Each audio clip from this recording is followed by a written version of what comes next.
Welcome to Beyond the Silence.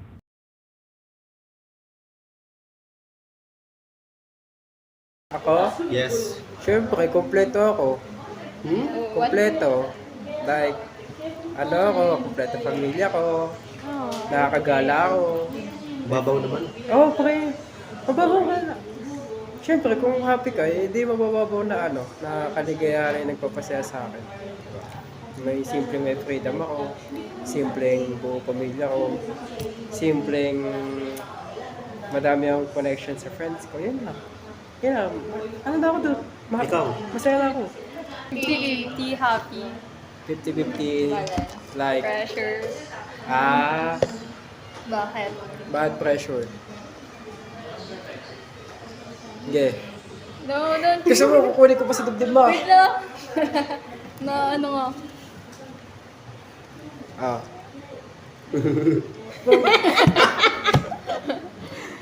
What? Nag-iisipan ko kung ba't ako masaya. Siyempre. Siyempre. Siyempre. May motivation. Ngayon, oh. May ganun to. Masaya. May good morning, baby. Good morning. Meron kang, kumain ka na ba? Love ko, nagkaon ka na, love. Nagkaon ka na, love. Oh. Ano? What motivates you? My dreams motivates me. Anong dream mo?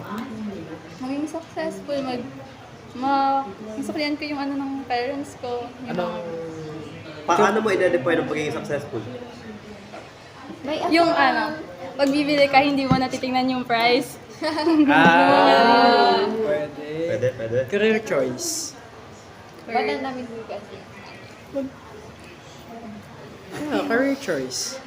Career choice. Kasi gusto mo maging successful.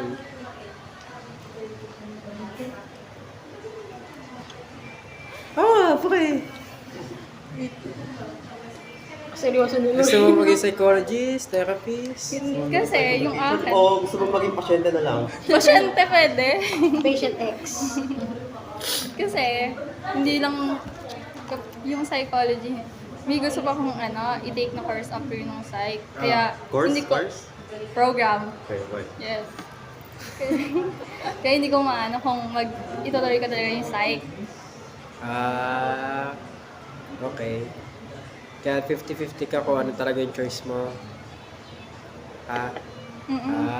Okay. Ako, simple lang. Happy ako kasi 13-month pays kami. Yeah! Konti na. Konti na lang. Ano Ah. pati? May love life? Wala. Motivation. Satisfied ka na ba sa buhay, ate? Hindi pa, syempre, kaya nag-aaral ako. Yeah. Mas iba kasi kapag, may degree. Yes. Mas lamang ka pa. What motivates you right now? Right now, honestly, kaya ako bumalik sa pag-aaral kasi I met this girl. Yeah! Yun talaga ang maganda. Sabi niya kasi na-negotiable daw na yung manliligaw sa kanya walang degree. Kaya ako bilang marupok, nag-enroll ka.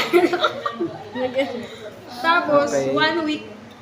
one week bago magpasokan, iniwanan ako sa ere. Oh. Pero ano din siya, good thing. Okay ka na ngayon? Yeah! Good thing ka na kasi makapag-aral. Parang ano na din siya, blessing in disguise. Na na-push mo yung sarili mo. Yeah. Makes me happy. Honestly, I'm not happy right now. Oh. Why? There's a lot of problem, guys. And so pressured lately. And hindi ko makakonsider yung sarili ko yung na happy. Naisip ka man muna bang magpatiwakal? No. Wag. No. Pero dati, nag-attempt ako. Sobrang sobrang bigat na rin. Tapos, yun nga. Pero ngayon, hindi ko naiisip siya kasi alam ko naman madami ding mga taong nagmamahal sa akin. Ganyan. So, basta, define ko yung sarili ko ngayon. Hindi ka Hindi rin 50-50. 80-80. 88. Uy, what? 160? 160.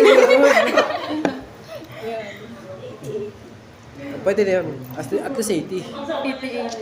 As long as Oh. I know there's someone na nagmamahal sa akin. Sino yung someone na yun? You guys, ay mahal niyo ba ako? Oh! What makes me happy, siguro siguro yung kayo rin. Siguro. Kasi- Siguro hindi siya totoo. Di ko sure. Kayo. Kayo. Okay. Kasi kasi Kasi ano? sa bahay talaga, hindi talaga ako okay. Personally, hindi talaga ako okay. Parang nakaka-drain sa bahay. Tapos Bakit? kayo, parang nilalighten nyo yung mood ko. Hindi recharge ka. Oo, nare-recharge nyo yung yung nararamdaman ko. Yeah! Yes! Wala lang. Siguro, masaya ako kasi pinili ko yung gusto ko talaga. Like, hindi man sa course na gusto ko. Kundi yung gusto ko talaga yung peace. Peace, as in. Siguro Manila, parang parang peace siya sa akin. Hindi sa environment, pero may peace talaga siya. Gets Basta niyo ba? sa'yo, Oo, sa akin, parang may peace siya kaysa sa Bicol. Sobrang drain talaga sa Bicol, like parang wala akong comfort zone. Pero dito talaga sa Maray, parang kahit saan pwede kang pumunta.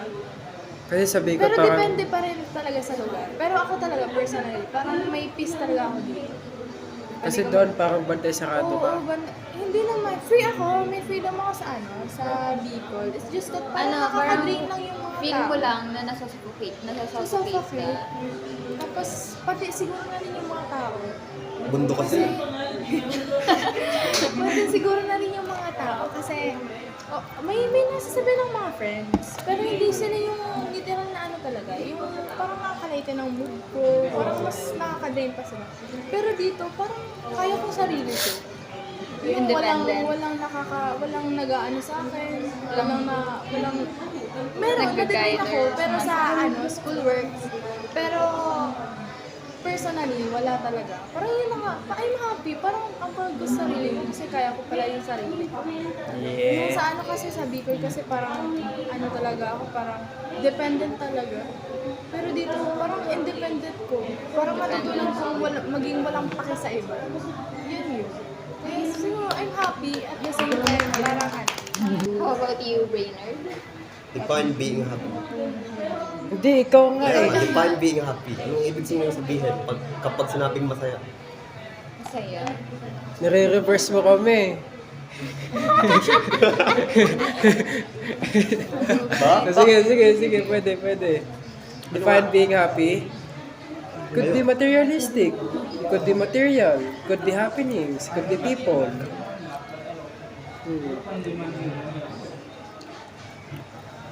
Oh. Realistic happy. Kung ganyan ang definition ng pagiging happy, hindi pala ako masaya. Bakit? Wala akong pera eh. needs. Pero hindi rin naman materialistic yung pagiging happy. Hindi din natadaan yun doon. Anything. Or hindi mo Hindi ko siya masasagot directly magulo. since ang definition ko ng pagiging masaya is may materialistic needs ako. Which Lahat is ng wala tao ako. meron. Nasa'yo kung paano siya masasatisfy.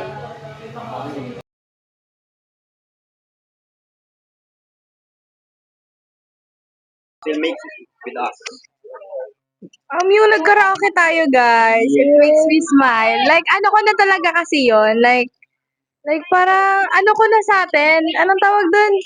Yung, gusto ko nang gawin natin. And, parang na-fulfill yun. And, plano ko. And, wala lang. Every time nakikita ko yun is, na-smile ako, guys. May video pa ako nun kapag medyo sad ako, guys. Pinapanood ko yun. Sa akin, kahit yung every time na magkasama tayo, pero yung hindi na tumatak talaga sa akin, para okay nga. Parang doon talaga tayo, syempre, nagkaroon talaga tayo ng bonding. Tapos, yun, narinig natin yung mga totoo bagong talent natin. Kumanta kayo lahat. Diba? Ang galing mo kumanta doon eh, no? Oo, be. Ano, nakita niyo yung talent ko doon. So, Tula-tula ka pa dun, be, ah. nag-spoken poetry din ako eh. So, ayun. Yun talaga yung pinaka-matan namin. And for the first time ko magkaraoke with you guys, kahit araw-araw tayo magkakasama, magbabandagulan. Wala. Memorable moment ko sa inyo is kahapon. Kasi paglabas natin ng school, Lakad. may nakasalubong ako.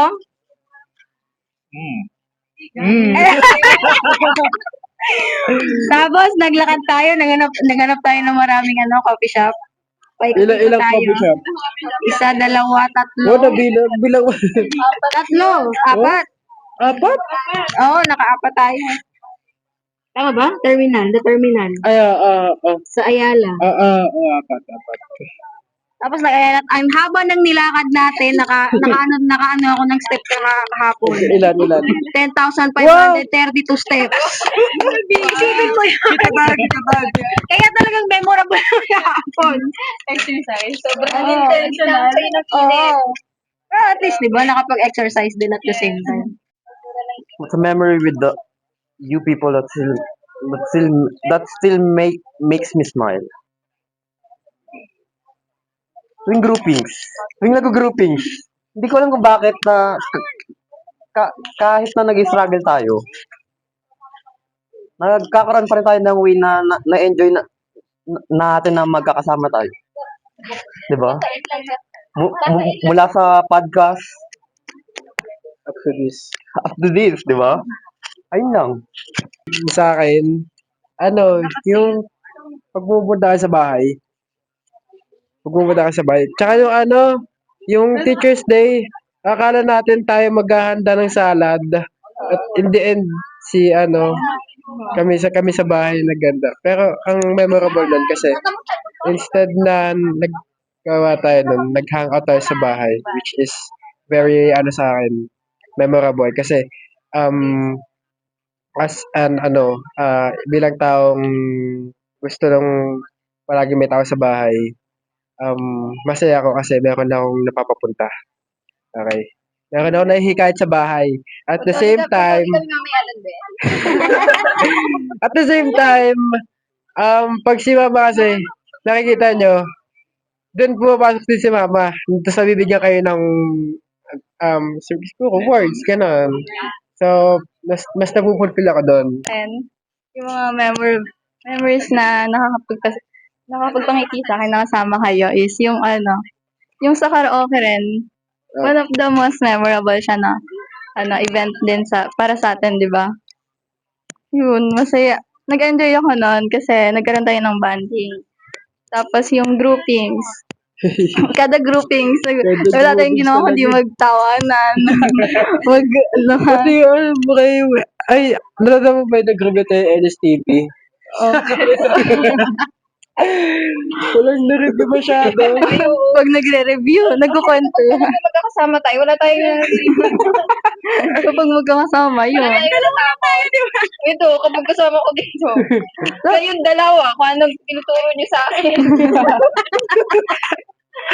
Lahat naman ng mga memories na magkakasama tayo, nakakapagpangiti. Basta kayong kasama. So, Yes, solid. Mga day one. Punta ka sa bahay. may work po kasi sa ate mama. Next question. Next question.